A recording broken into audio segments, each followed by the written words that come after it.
Hello বন্ধুরা, শখের রাঁধুনি রান্নাঘরে আপনাদেরকে স্বাগত। আজ আমরা বানাবো ডিমের হালুয়া। সেই জন্য আমরা 500 গ্রাম দুধকে আগে জাল করে নিয়েছি এবং ঠান্ডা করে নিয়েছি। তারপর একটা পাত্রে নিয়ে এর মধ্যে আমরা একে একে বাকি উপকরণগুলো মিশিয়ে নেব। এবার আমরা মিশিয়ে নেব 3টে ডিম, পোলট্রি ডিম, রুম টেম্পারেচারে থাকা। ডিম 3টে আমরা একে একে ফাটিয়ে নেব।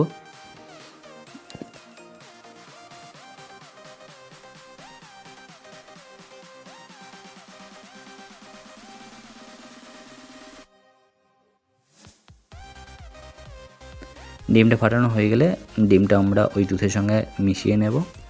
একটু ভালো করে মিশিয়ে নিতে হবে বেশ খানিকক্ষণ ধরে, যাতে ভালোভাবে ডিমটা মিশে যায় দুধের সঙ্গে। এরপর আমরা চিনির বদলে আমরা এটা মিষ্টির রস দিয়ে দিয়েছি, কেননা মিষ্টির রসটা বাড়িতে ছিল, সেই জন্য আমি চিনি ইউজ না করে আমরা মিষ্টির রসটাই দিয়ে দিয়েছি। তারপর একটা কড়াইয়ে কিছুটা ঘি দিয়ে অবশ্যই কড়াইটা গরম হতে হবে। তারপর ঘি দিয়ে তার মধ্যে একটা তেজপাতা, 2 টুকরো দারচিনি, 4টে এলাচ একটু ফাটিয়ে দিয়ে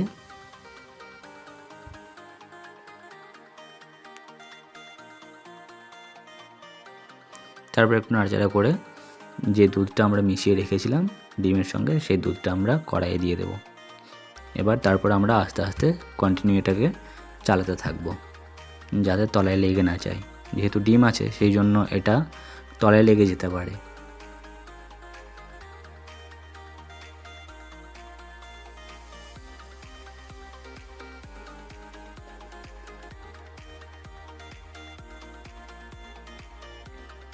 ব্যাস নাড়তে নাড়তে একটা পর্যায়ে এভাবে কিছুটা ছানা হয়ে যাবে আর কি, কিছুটা জল কেটে যাবে। এরপরে আরও এভাবেই চালাতে থাকতে হবে। আর চুলোর আঁচটা কিন্তু মিডিয়াম টু হাই রাখতে হবে, হাই ফ্লেম দিলেও হবে না। এবার একটা সময় এটা জলটা পুরোটাই মরে যাবে এবং এটা একটা ঝরঝরে টাইপের হয়ে আসবে, তখন বুঝে নেবেন হয়ে গেছে। একটু এটা নাড়াচাড়া করে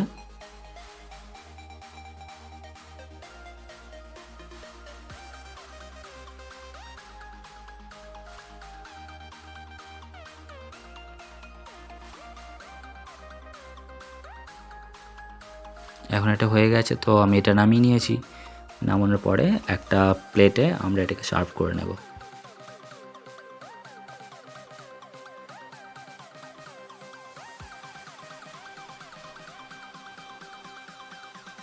ব্যাস, খুবই ইজি দেখলেন আপনারা।